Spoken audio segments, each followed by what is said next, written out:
সন্দেহটা ছিলই, এবার কি তবে সেই সন্দেহেই শিলমোহর দিয়ে দিলেন অসমের মুখ্যমন্ত্রী? জুবিন গর্গকে কি তবে হত্যাই করা হয়েছে? পরিকল্পনা মাফিক খুন করা হয়েছে অসমের ওই মনের মানুষটাকে? ভাবছেন কি এমন হলো যে আবার জুবিনকে নিয়ে আমি আবার কথা বলছি? অনেকদিন আগেই জুবিনকে নিয়ে আরও একটি এপিসোড করার ইচ্ছে ছিল, কিন্তু বাংলায় এই এসআইআর সহ অন্য নানা ঘটনার ঘনঘটায় তার করে ওঠা সম্ভব হয়। আপনারা কি জানেন জুবিন আবার একবার গোটা অসমকে কাঁদিয়ে দিয়েছে? নিশ্চয় শুনেছেন যে গত 31শে অক্টোবর জুবিনের ইচ্ছা অনুসারে মুক্তি পেয়েছে তার শেষ সিনেমা রই রই বিনালে। জানেন কি, মুক্তির আগেই সমস্ত রেকর্ড ভেঙে দিয়েছে এই সিনেমাটি। সিনেমা হলে দাঁড়িয়ে কখনো কোনো ব্যক্তির জন্য দর্শকদের হাউ হাউ করে কাঁদতে দেখেছেন কি? জুবিনের শেষ সিনেমাকে কেন্দ্র করে মানুষের হাহাকার আরও একবার প্রমাণ করে দিল যে অসমের কাছে ওই জুবিন গর্গ শুধুমাত্র একজন গায়ক বা নায়ক নন। রিয়েল হিরো বা লিজেন্ড শব্দগুলো যার কাছে ছোট মনে হয়। এক কথায় জুবিন হলো সবার মনের মানুষ। তাই সিনেমায় গান কান্নার মাঝেও সিনেমা হলেও উঠে এলো ওই একটাই দাবি, জাস্টিস ফর জুবিন দা। আপনারা দেখতে শুরু করেছেন এডিটরস ডায়েরি। আপনাদের আরও একবার স্বাগত জানাই জুবিনকে নিয়ে আরও একটি এপিসোডে। রই রই বিনালে, যার বাংলা মানে করলে দাঁড়ায় থেমে থেমে কাঁদা। এমনিতেই জুবিন চলে যাবার পর থেকেই অসমবাসী যেন থেকে থেকেই কেঁদে উঠছে। এবার জুবিনের শেষ সিনেমার মুক্তির দিনেও কান্নায় ভেঙে পড়লেন দর্শকরা। ভারতীয় তারকাদের সিনেমা মুক্তির আগে ফ্যানদের উন্মাদনা লক্ষ্য করা যায় বই কি, কিন্তু কখনো শুনেছেন ভোর 4:25 কোনো সিনেমার শো রাখা হয়েছে? এমনিতেই একসঙ্গে অসমের 85টিরও বেশি সিনেমা হলে মুক্তি পেয়েছে জুবিনের এই সিনেমা রই রই বিনালে। বেশ কিছু প্রেক্ষাগৃহে প্রথম শো শুরু হয়েছে ওই ভোর 4:25। একের পর এক শো চলার পর শো শেষ হয়েছে রাত 11:50। আর প্রথম শো থেকেই সিনেমা হলগুলোতে লক্ষ্য করা গিয়েছে উপচে পড়া ভিড়। 23শে অক্টোবর থেকে সিনেমার টিকিট বুকিং শুরু হয়েছিল। তথ্য বলছে 48 ঘন্টার মধ্যেই সমস্ত টিকিট উধাও হয়ে গেছে। সিনেমা মুক্তির আগেই রই রই বিনালে 50 লক্ষ টাকার ব্যবসা করেছে, যা ওই অসম ফিল্ম ইন্ডাস্ট্রিজের জন্য একটি রেকর্ড। এখানে আরও একটি বিষয় উল্লেখযোগ্য, তা হলো অসমের যে সিনেমা হলগুলো দীর্ঘদিন ধরে বন্ধ হয়ে পড়েছিল, সেই সিনেমা হলগুলো নতুন করে খুলে সেখানে দেখানো হচ্ছে জুবিনের এই সিনেমা রই রই বিনালে। শুধু তাই নয়, এই প্রথম অসমের বাইরে দেশের বিভিন্ন প্রান্তে একসঙ্গে মুক্তি পেয়েছে এই জুবিনের শেষ সিনেমাটি। লখনৌ, কটক, পুনে, ধানবাদ, জামশেদপুর, ভুবনেশ্বর, কোচি, গোয়া, জয়পুর, ঝাঁসি, এমন অন্যান্য অনেক শহরে প্রদর্শিত হচ্ছে সিনেমাটি, যেখানে সাধারণত অসমীয়া সিনেমা দেখার আশাই করা যায় না।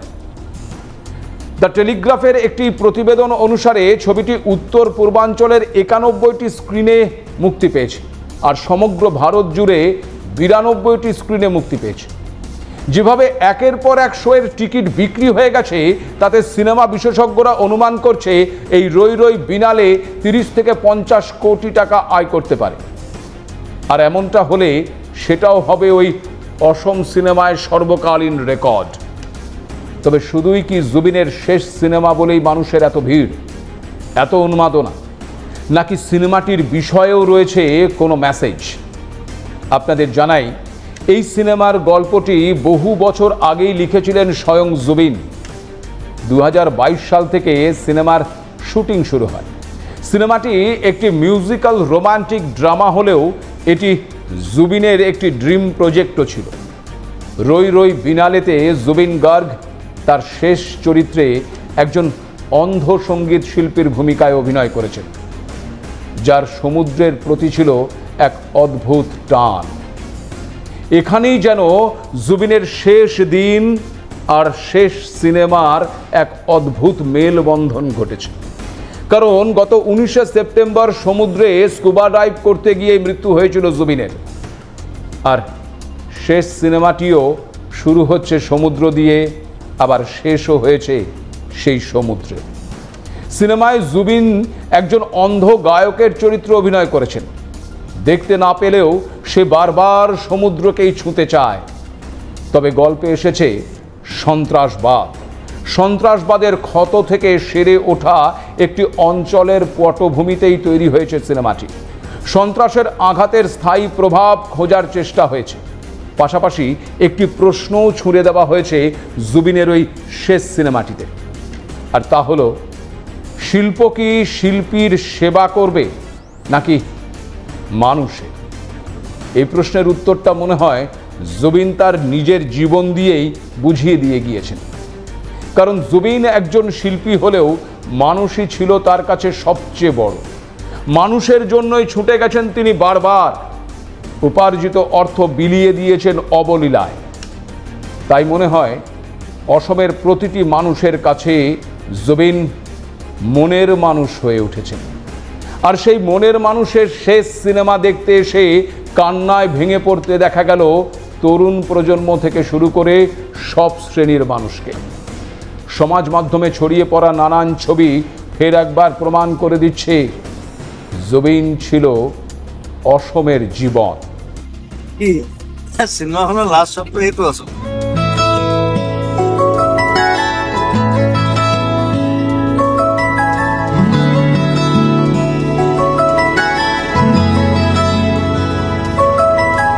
रोई रोई बिना रे, रोई रोई बिना रे। क्या बताऊंगी, अगर वो होती थी तो हम लोगों के बीच में अगर वो होता था तो आज बात ही कुछ अलग होता था ना। आज वो नहीं है, क्या बताऊं क्या। ऐसा कोई आदमी नहीं है अंदर में जो पर्दे पे उसको देखकर रोया नहीं। जुबिन का लाइफ का जितना सिनेमा है सबसे ये बढ़िया है। हम लोग का दुख यही है तो जुबिन से और हम इससे अच्छा काम कभी भी और हम देखने नहीं पाएगा। मतलब बहुत इमोशनल हुआ, अभी कहने के लिए कुछ शब्द ही नहीं बचा है। हॉल में अभी हॉल से आया ना तो मतलब हॉल पूरा एकदम रो रो के मतलब हालत खराब हो गया, मतलब निकल ही नहीं पाएगा कुछ। Justice, we need justice. क्या हुआ था? जस्टिस फॉर जुबिन दा, न्याय तो चाहिए। এর আগে ভারতে বহু তারকার মৃত্যু ঘটেছে। মৃত্যুর পর বহু গায়কের গান প্রকাশিত হয়েছে, বহু নায়কের শেষ সিনেমা মুক্তি পেয়েছে। সত্যি মনে করে দেখুন তো, এমনটা কখনো দেখেছেন বা শুনেছেন কি? বলিউডের তারকাদের পরিধি অনেক বেশি, তবু একজন বলিউড তারকার নাম করুন তো যার সাথে এমন ঘটনা ঘটেছে। মনে পড়ছে কি? আবার মনে করে দেখুন তো, একটি আঞ্চলিক সিনেমা তা মুক্তি পাচ্ছে একসঙ্গে দেশের বিভিন্ন প্রেক্ষাগৃহে। ইতিহাসে যার পরিসংখ্যান প্রায় নেই বললেই চলে। প্রশ্ন হচ্ছে আবার সেই কিভাবে, কেন এমনটা সম্ভব হলো? শুধুই কি আবেগ? মৃত্যুর প্রায় 1.5 মাস কেটে যাওয়ার পরেও মানুষের কান্না যেন থামছে না। অসম যেন কিছুতেই মানতে পারছে না যে তাদের প্রিয় জুবিনদা আজ আর নেই। মেনে নিতে পারছে না তাদের মনের মানুষের চলে যাওয়াটা। আর তাই মনে হয় জুবিনের শেষ সিনেমা দেখতে এসেও সিনেমা হলের মধ্যেই স্লোগান উঠছে জাস্টিস ফর জুবিনদা। আবার এবার যেন জুবিনের অগণিত ভক্তের সেই প্রশ্নের উত্তর দিলেন খোদ অসমের মুখ্যমন্ত্রী হেমন্ত বিশ্ব শর্মা।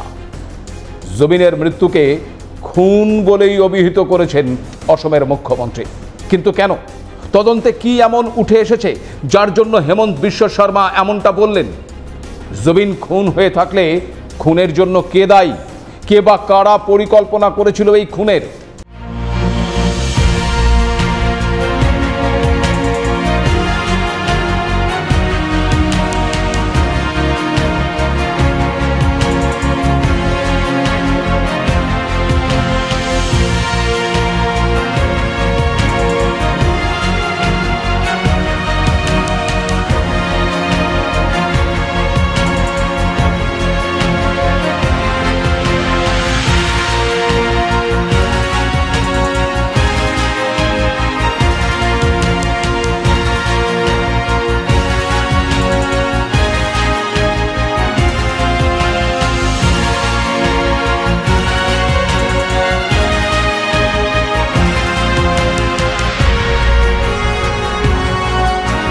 মৃত্যুর পর প্রায় 1.5 মাস কেটে গেলেও এখনো জুবিনের মৃত্যুর রহস্য উদ্ঘাটিত হয়নি, মেলেনি একাধিক প্রশ্নের উত্তর।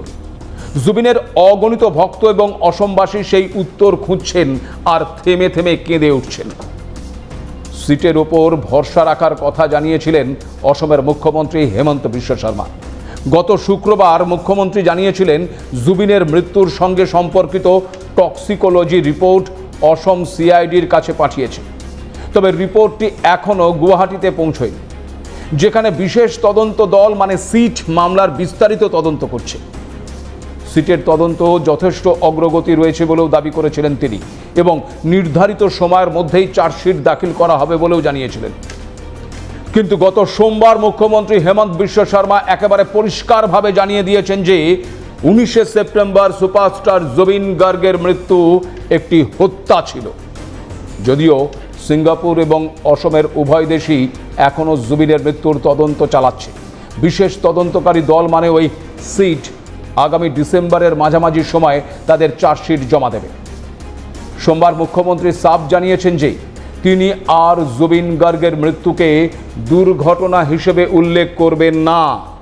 জুবিন গার্গের হত্যাকাণ্ডের চার্জশিট আগামী 17ই ডিসেম্বরের আগে জমা দিতে হবে, কিন্তু 8ই ডিসেম্বরের মধ্যেই তা জমা দেওয়ার লক্ষ্যমাত্রা রেখেছেন বলেও জানিয়েছেন হেমন্ত বিশ্ব শর্মা। সব দিক থেকেই অসম সরকার যে প্রস্তুত সে কথাও বলেছেন তিনি। বিদেশে কিছু ঘটলে চার্জশিট জমা দেওয়ার আগে তা নিয়ে কেন্দ্রীয় স্বরাষ্ট্র মন্ত্রণালয়ের অনুমোদন প্রয়োজন হয়। সে কারণে গত রবিবারই এ বিষয়ে কেন্দ্রীয় স্বরাষ্ট্রমন্ত্রী অমিত শাহকে অবহিত করেছেন এবং যাতে দ্রুত অনুমতি দেওয়া হয় তার আবেদনও জানানো হয়েছে বলে জানিয়েছেন অসমের মুখ্যমন্ত্রী। আগামী কয়েকদিনের মধ্যেই সিট স্বরাষ্ট্র মন্ত্রণালয়কে চিঠি লিখবে।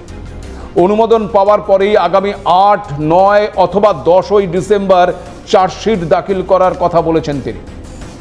এক্ষেত্রে আপনাদেরকে জানিয়ে রাখি, অসম পুলিশের যে বিশেষ তদন্তকারী দল তদন্ত করছে তাতে জুবিনের মৃত্যুর অপরাধমূলক ষড়যন্ত্র, হত্যা সমান নয় এমন অপরাধমূলক হত্যাকাণ্ড এবং অবহেলার কারণে মৃত্যু বলে অভিযোগ রয়েছে। এবার এর সঙ্গে খুনের অভিযোগও যুক্ত করা হয়েছে।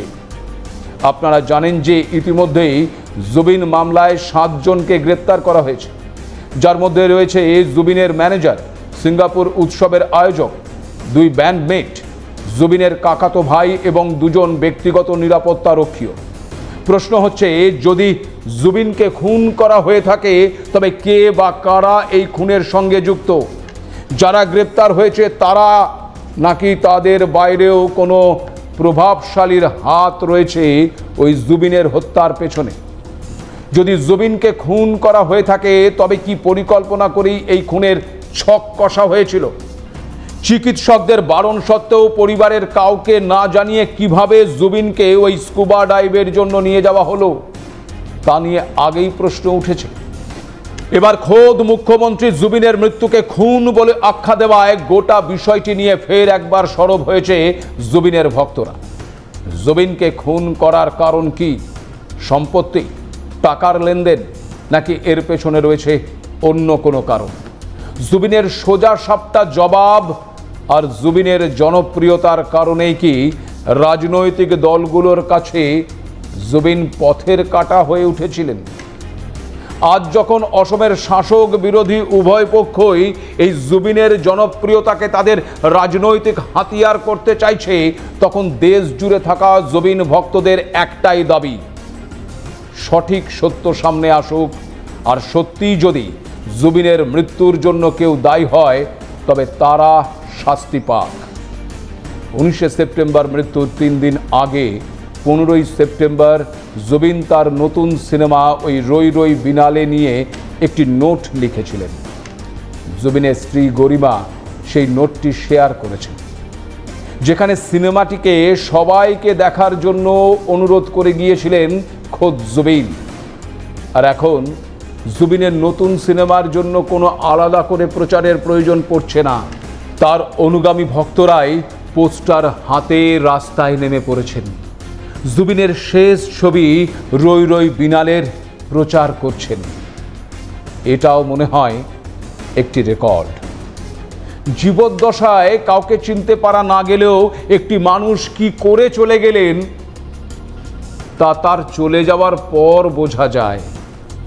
ঠিক যেমন জুবিনের শেষ যাত্রায় বোঝা গিয়েছিল, যা তার শেষ ছবির মুক্তির দিনেও অব্যাহত রয়ে গেছে। এখানেই জুবিনের জীবনের সার্থকতা।